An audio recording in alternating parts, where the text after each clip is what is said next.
1 Pedro 3.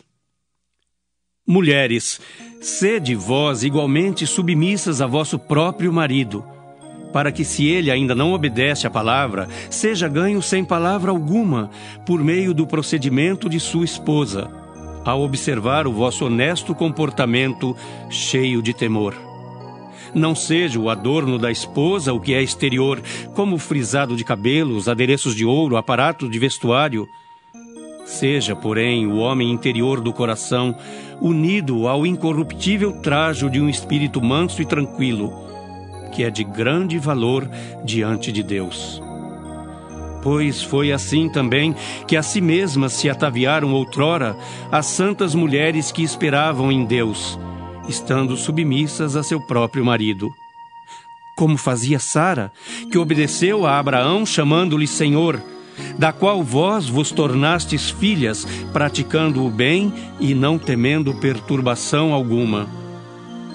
Maridos, vós igualmente vivei a vida comum do lar com discernimento, e tendo consideração para com a vossa mulher como parte mais frágil. Tratai-a com dignidade, porque sois juntamente herdeiros da mesma graça de vida, para que não se interrompam as vossas orações.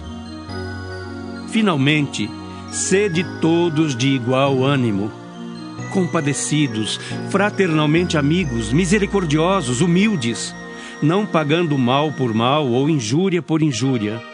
Antes, pelo contrário, bendizendo, pois para isto mesmo fostes chamados, a fim de receberdes bênção por herança. Pois quem quer amar a vida e ver dias felizes, refreie a língua do mal e evite que os seus lábios falem dolosamente. Aparte-se do mal, pratique o que é bom, busque a paz e empenhe-se por alcançá-la. Porque os olhos do Senhor repousam sobre os justos, e os seus ouvidos estão abertos às suas súplicas. Mas o rosto do Senhor está contra aqueles que praticam males. Ora, quem é que vos há de maltratar se fordes zelosos do que é bom? Mas ainda que venhais a sofrer por causa da justiça, bem-aventurados sois. Não vos amedronteis, portanto, com as suas ameaças, nem fiqueis alarmados. Antes, santificai a Cristo como Senhor em vosso coração, estando sempre preparados para responder a todo aquele que vos pedir razão da esperança que há em vós. Fazendo-o, todavia, com mansidão e temor, com boa consciência, de modo que naquilo em que falam contra vós outros, fiquem envergonhados os que difamam o vosso bom procedimento em Cristo. Porque se for da vontade de Deus, é melhor que sofrais por praticardes o que é bom do que praticando o mal.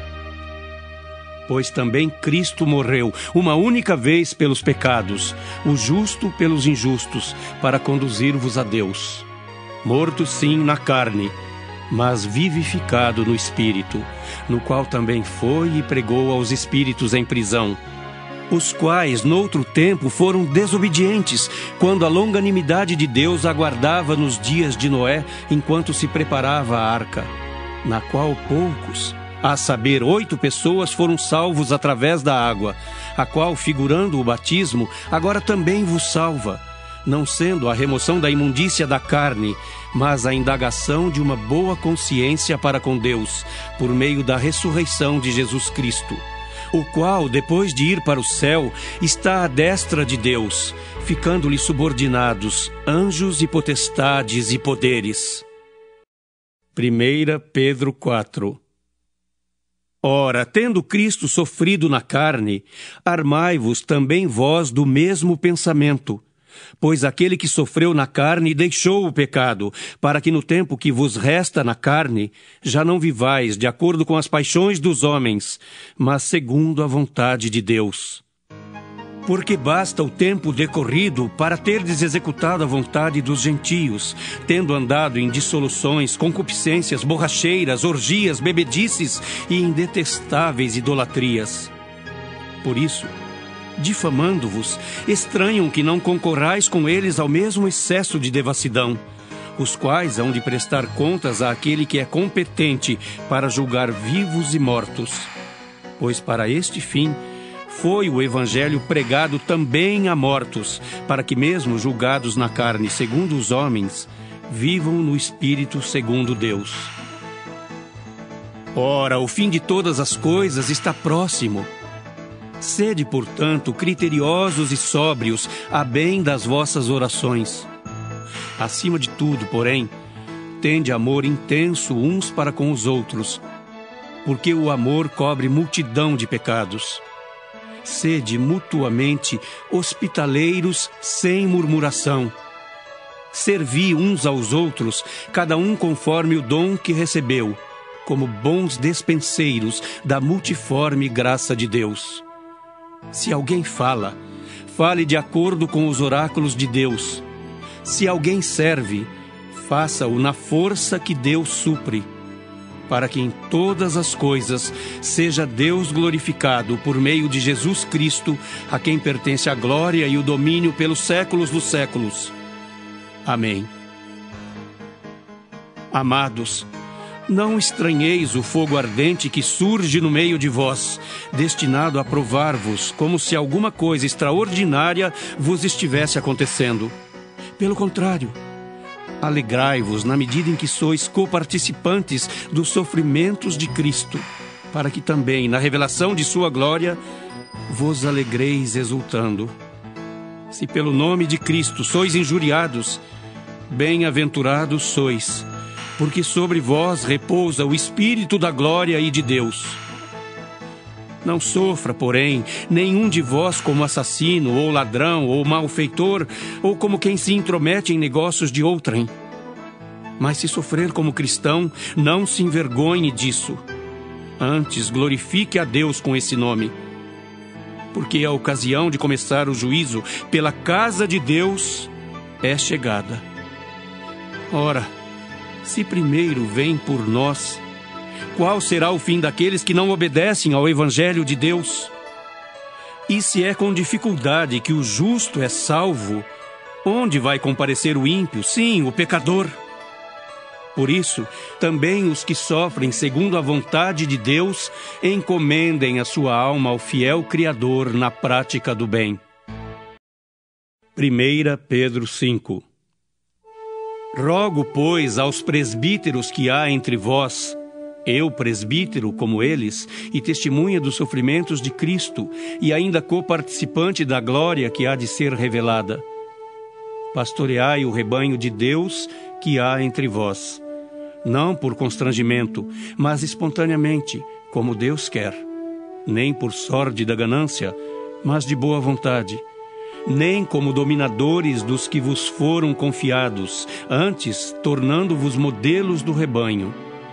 Ora, logo que o Supremo Pastor se manifestar, recebereis a imarcessível coroa da glória.